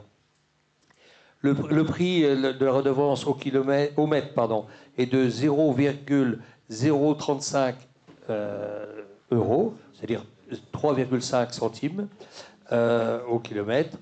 Et il y a une coefficient de revalorisation, d'indexation classique, qui nous conduit au titre de la redevance de l'occupation du domaine public non provisoire à un montant de 2328 euros. Concernant l'occupation provisoire, 324 mètres sont constatés à un prix de 35 centimes, soit une redevance, après indexation de 1,19%, soit une redevance de 135 euros. L'ensemble de ces deux sommes dues s'élève à 2463 euros. Il nous est donc demandé de fixer le montant des redevances dues par GRDF au titre de l'occupation du domaine public communal pour les ouvrages des réseaux de distribution du gaz, RODP, et au titre de l'occupation provisoire du domaine public communal pour les ouvrages des réseaux de distribution de gaz, ça quand on peut faire compliqué, on fait, ROPDP, pour l'année 2023, et d'arrêter cela à la somme de 2463 euros. Est-ce qu'il y a des questions ou commentaires ou demandes particulières? Non. Bien, je vous propose de passer au vote. Qui vote contre? Qui s'abstient? Adopté. Merci beaucoup. Bien, merci Patrice. Alors on passe maintenant donc au projet de gestion des eaux pluviales urbaines et aménagement hydraulique et paysager du vallon donc de la Villeneuve, Villeneuve-le-Bourg. Et donc la question est de valider ce programme et de demander des subventions. Donc la consultation pour une mission de maîtrise d'œuvre pour la gestion des eaux pluviales urbaines et pour les aménagements hydrauliques et paysagers du vallon de Villeneuve-le-Bourg est en cours. Et pour cette opération, il y aura 2 maîtres d'ouvrage. Lorient Agglomération pour tout ce qui concerne la gestion des eaux pluviales, on pourrait même dire la gestion intégrée des eaux pluviales, et Guidel donc pour les aménagements paysagers et le projet environnemental. Donc on rappelle que ce projet d'aménagement s'inscrit dans un objectif d'amélioration du fonctionnement hydraulique du ruisseau de Penglanic. Ce programme a été élaboré suite à un diagnostic multithématique, environnemental, paysager et hydraulique, mené sur ce vallon et son bassin versant.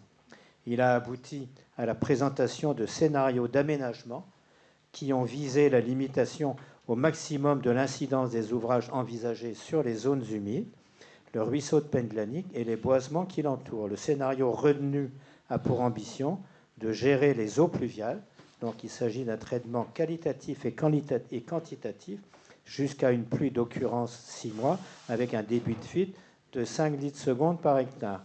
Et le projet d'aménagement dessert plusieurs objectifs. Un projet hydraulique, donc créer des ouvrages qui permettront de réduire l'impact environnemental des rejets d'eau pluviale non régulés et qui sont issus d'une partie de la zone urbanisée de Guidel sur le milieu naturel. Et il s'agit de séparer les eaux du ruisseau des rejets d'eau pluviale non régulés qui transiteront par des ouvrages de décantation avant de rejoindre le ruisseau.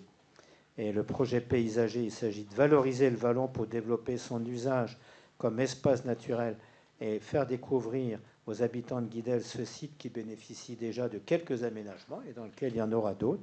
Et le projet environnemental vise à restaurer et renforcer la fonctionnalité biologique des milieux présents au sein du vallon, donc sur le rôle des zones humides adjacentes à la rétention des eaux pluviales, etc. Des recherches de subventions devront être demandées auprès des instances officielles, notamment en ce qui concerne la biodiversité et l'aspect paysager, puisque c'est l'agglomération qui est porteuse de la gestion des eaux pluviales. Et à ce titre-là, elle a reçu une aide. Le projet a reçu une aide importante de l'Agence de l'eau de 300 000 euros. Donc, du coup, nous, on doit le compléter par des recherches de subventions dans les 2 domaines qui nous concernent. Et donc, il est demandé au Conseil d'approuver ce projet de gestion et de m'autoriser à solliciter les financements de maîtrise d'œuvre donc pour les 2 autres parties, la partie paysagère et la partie environnementale. si on revient là-dessus, je vous ai dit en commission, et je vous rappelle donc que toutes les eaux pluviales de toute cette partie de Guy-d'Elsande arrivent dans ce vallon, que le débit des eaux pluviales est bien plus important que celui du ruisseau, et elles arrivent dans le ruisseau. Et donc le cours d'eau, il est ce qu'on appelle ennoyé. Et donc, on retrouve dans le bas de ce cours d'eau, dans les prélèvements qui ont été faits, donc le cours d'eau, il rejoint l'Orvène, pour ceux qui passent en bas de Saint-Fiac qui le voient bien. On y retrouve des traces de pollution par hydrocarbures, ce qui veut dire que ça vient en fait de parkings, et notamment les parkings autour de Pratfouenne, de la place de Montagnard, de tout ce secteur-là. Hein. Donc ça vient de là, on trouve des traces de zinc, on trouve du cadmium, on trouve des traces de pollution qui n'ont rien à voir avec une pollution normale dans un milieu naturel. Et donc, il faut essayer de restaurer restaurer le ruisseau dans sa première identité. Alors, il y aura sûrement des changements de buses. Enfin, vous avez vu que par endroits, il y a des grandes buses, ça creuse la terre, etc. Donc, tout ça, ça devra être restauré. Et il est prévu d'envisager quelques ouvrages de décantation des eaux pluviales, de sorte que la pollution s'y dépose dans de la terre, enfin dans des supports qui vont être spécialement adaptés à ça, et que le tout rejoigne le ruisseau au bas du vallon, etc. À côté de ça, il y aura tout un traitement paysager pour mettre en valeur la zone humide, mettre en valeur toutes ces affaires-là. Donc, il est demandé ce que je vous ai dit tout à l'heure. Il est demandé d'approuver la réalisation de ce programme, alors sur lequel, pour le coup, on n'est pas en avance. Hein, ça fait déjà quelques années que c'est si j'ose dire, dans les tuyaux. En tout cas, ça a été approuvé par toutes les instances qui devaient l'approuver. Et donc, approuver le programme et autoriser m'autoriser en tout cas pour la signature des demandes de subvention pour le financement de maîtrise d'œuvre pour la partie environnementale et la partie paysagère. Je ne sais pas s'il y a des questions, s'il y a des commentaires. Oui.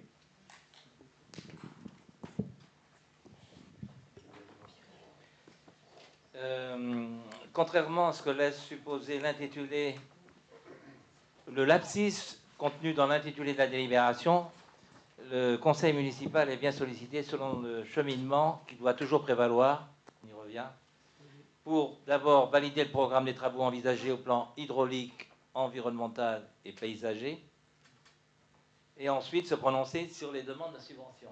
Je dis ça parce que quand vous prenez le titre, on a l'impression que la seule préoccupation, c'est l'argent. Or, il y a un projet qu'on connaît.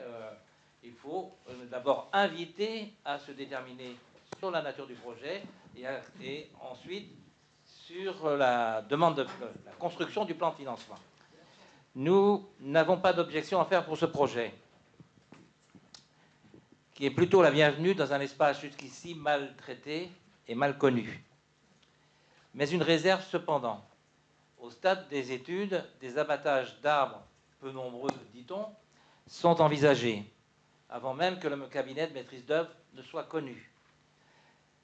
S'agissant d'un espace à finalité paysagère, entre autres, peut-on avoir l'assurance que ces coupes potentielles feront l'objet d'une stricte appréciation et que les éléments sanitaires ou de sécurité ne seront pas mis en avant? Oui, enfin, nous voterons en faveur de ce projet. Oui, merci. Je peux dire d'abord que chacun sait que ce projet a fait l'objet de multiples études. Il a été présenté dans diverses instances officielles, et je pense notamment à la Commission locale de l'eau, au SAGE, enfin un certain nombre d'instances, qu'il est d'ailleurs cité dans différents endroits comme étant un des premiers projets construits, en tout cas autour de la gestion intégrée des eaux pluviales, qu'il reprend si je puis dire, des perspectives d'aménagement de ce site qui avaient été évoquées mais qui n'ont jamais été concrétisées dans des actes réels. Donc en tout cas, de ce côté-là, il n'y a pas de souci. En ce qui concerne l'abattage des arbres, je ne sais pas à quoi il est fait allusion. Ce qui est sûr, c'est qu'aujourd'hui, il y a des personnes qu'on a autorisées à faire de l'entretien et donc des abattages d'arbres morts, etc. mais que la gestion de la végétation dans cet espace sera une gestion qui sera faite sous la responsabilité de notre service des espaces verts, donc de l'adjoint qui s'en occupe et des services techniques, peut-être à l'occasion avec l'aide de professionnels extérieurs, d'entreprises, etc. En tout cas, les objectifs de ce projet sont des objectifs qualitatifs à tout point de vue, c'est-à-dire du point de vue paysager, du point de vue environnemental. Ça va améliorer la qualité de l'eau. Pour ceux qui ne le réalisent pas bien, le ruisseau Lorven se jette à la plage du Loc. Hein. Vous voyez, par le biais de sa jonction avec la Saudraie, etc., etc. Et donc, ça nous ramène dans l'eau de baignade le genre de choses qu'on trouve dedans ici. Alors, ça a le temps de se déposer, en tout cas auparavant, hein, mais il faut quand même bien le savoir. Et du coup, on améliorera aussi la qualité du ruisseau Lorven. Donc, c'est tout à fait bien. Voilà ce que je peux vous dire. Je ne sais pas si quelqu'un veut rajouter quelque chose. Hein, vous avez les schémas là qui sont là. Donc, en fait, c'est un vieux projet dans lequel on n'est pas en avance. S'il y en a où on trouve qu'on va vite, celui-ci, en tout cas, on a pris le temps d'y aller. Donc, je vais soumettre ça à votre vote, à moins que quelqu'un veuille rajouter quelque chose. Qui est contre donc le contenu de ce projet? Qui s'abstient? Personne. Et qui est contre le fait de m'autoriser à solliciter les financements pour la maîtrise d'œuvre? Personne. Qui s'abstient? Personne. C'est adopté à l'unanimité. Je vous en remercie. Une dernière délibération alors concernant le dispositif EcoWatt. Alors notre collègue Christian n'est pas là, c'était lui qui a porté ça. Donc il est envisagé sur l'éclairage public la reconduction sous une forme adaptée à l'éclairage public des actions EcoWatt auxquelles un certain nombre ont peut-être déjà participé à titre personnel. Moi, je me souviens d'avoir mis ça en place sur la commune de Guidel dans le cadre de notre agenda 21. Ce dispositif prévoit une baisse des consommations électriques, une réduction des éclairages, etc., au moment où, justement, il y a de la trop forte tension et il y a ce qu'on appelle une alerte EcoWatt. Alors, les particuliers qui ont participé au relais et au réseau EcoWatt étaient invités à baisser leur éclairage chez eux, leur consommation électrique. Ils n'allumaient qu'une lampe sur deux, enfin, etc. Et donc ici, il est envisagé de transposer le dispositif EcoWatt sur l'éclairage public. C'est fait dans le cadre d'une convention entre RTE et EcoWatt, RTE et Morbihan Énergie. Et Morbihan Énergie signe des conventions pour appliquer ça sur un certain nombre de communes, dont on aimerait que Guidel fasse partie. Je ne sais pas s'il y a des questions, s'il y a des commentaires, etc. Sinon, vous avez le contrat de partenariat. Oui, Monsieur Bastier, si vous voulez la parole, allez-y. En appuyant sur le bouton, ça va nettement mieux. Des petites questions, en fait. Sur le fond, c'est plutôt intéressant de mettre en place des dispositifs vertueux visant à réduire les gaspillages en général et à réduire la consommation d'énergie en particulier. Sur la forme, il est fort regrettable que ce dossier n'ait pas été présenté en détail en commission et que nous n'ayons pas pu avoir un véritable débat sur ce sujet. Sa présentation très sommaire, sans les documents associés, lors de la commission du 31 août, aurait pu être complétée lors de la commission du 14 septembre. Et on a découvert un petit peu les choses là.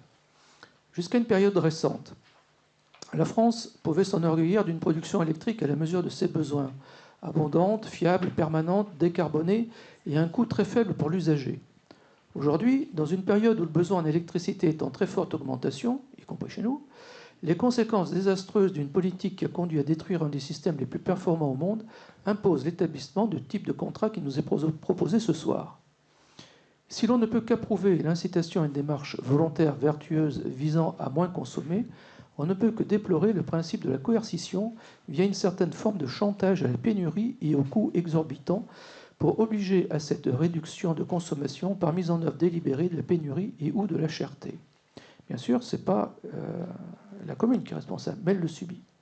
Pourquoi, dans ce contexte connu, ne pas avoir profité, par exemple, de la construction des nouvelles constructions sportives pour améliorer notre autonomie énergétique en les équipant de panneaux photovoltaïques associés à un dispositif de stockage pour utiliser la nuit l'énergie produite dans la journée.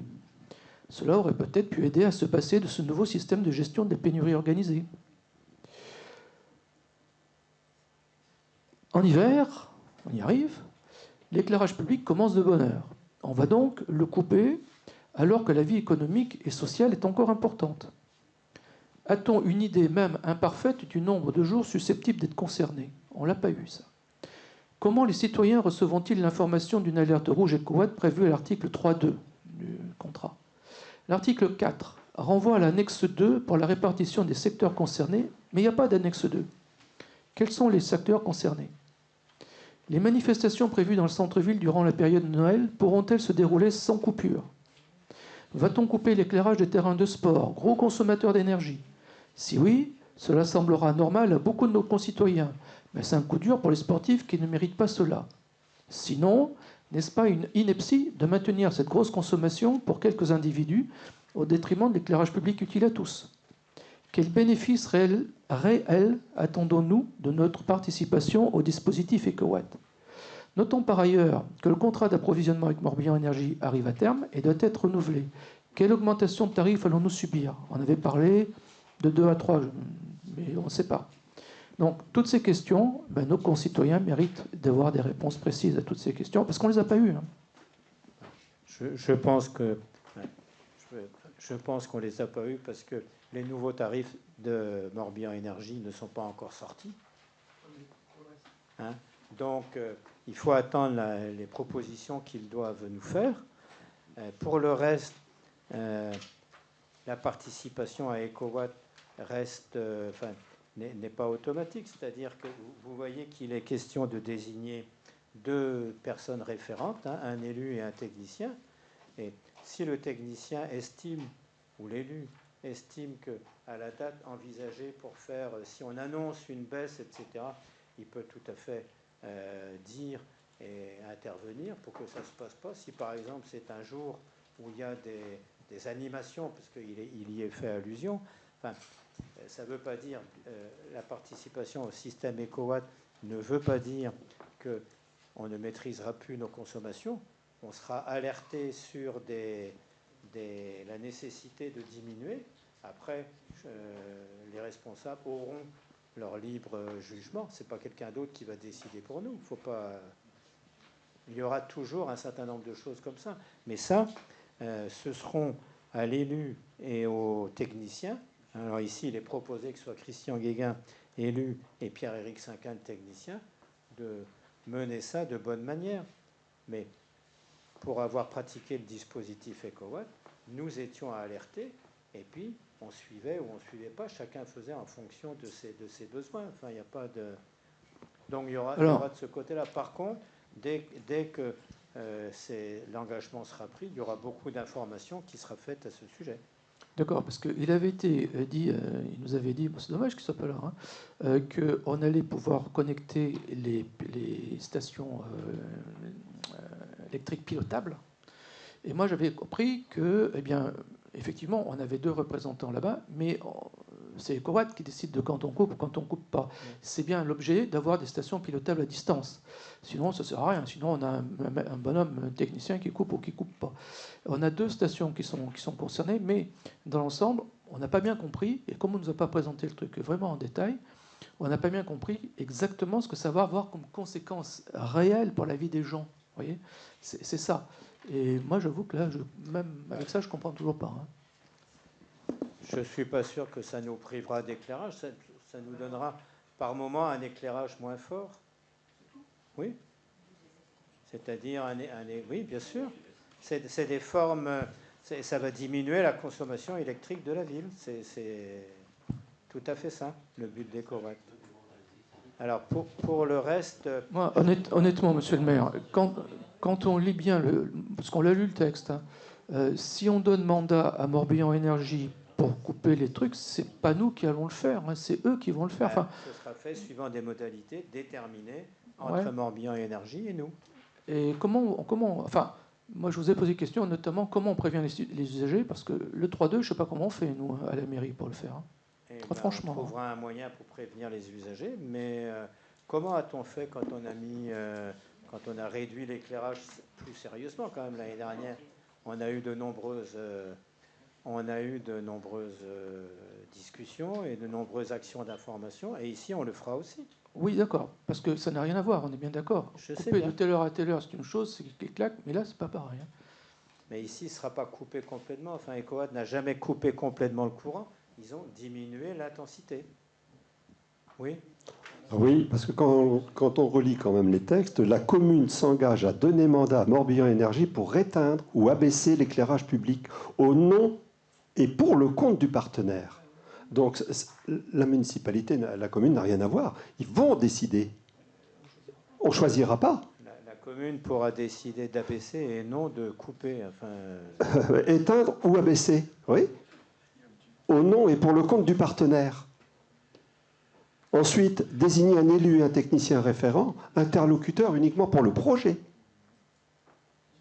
Attention là. Non, interlocuteur aussi pour la pratique. Enfin, oui, mais quand on relit bien les textes, c'est pas ça. Bien, en tout cas, c'est le partenariat qui est proposé sous la formule d'EcoWatt, qui a été très suivi à Guidel en son temps. On était une ville où il y a eu beaucoup de monde à faire EcoWatt. Il y a une quinzaine d'années, ça marchait très bien. Bien, est-ce que quelqu'un veut rajouter quelque chose?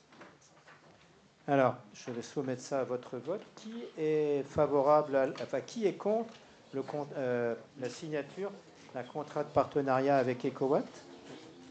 Personne. Qui s'abstient? 9 personnes. C'est adopté. Je vous en remercie. Et ben voilà, nous voilà. Il y a? Oui, 9 abstentions. Bien, et ben je pense qu'on est arrivé au bout de notre ordre du jour. Et donc, on va pouvoir lever la session. Merci à tout le monde.